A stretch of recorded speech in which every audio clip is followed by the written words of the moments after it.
సాధారణంగా ప్రతి మగాడి విజయం వెనకాల ఆడది ఉన్నట్టు మీ వెనకాల మేకలు ఉన్నాయని విన్నాము. అసలు మీ మేకల్ని మీరు ఏం పెట్టి పెంచుతారు? నల్ల మేక తెల్ల మేక? నల్ల మేకని.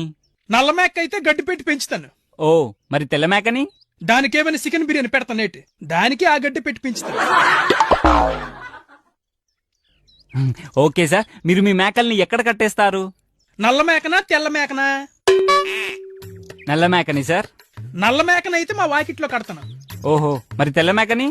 దాన్ని ఏమైనా రామోజీ ఫిల్మ్ సిటీలో కడతాను అనుకున్న వేటి, దాన్ని మా వాకిట్లోనే కడతాను. ఓకే సార్, మీరు మీ మేకల్ని ఎలా స్నానం చేయిస్తారు? నల్ల మేకనా తెల్ల మేకనా? నల్ల మేకని సార్. నల్ల మేక అయితే నీటితో స్నానం చేయొత్తానా. ఓహో, మరి తెల్ల మేకని? దానికేమైనా కేసు బీరులతో స్నానం చేయొత్తాను అనుకున్న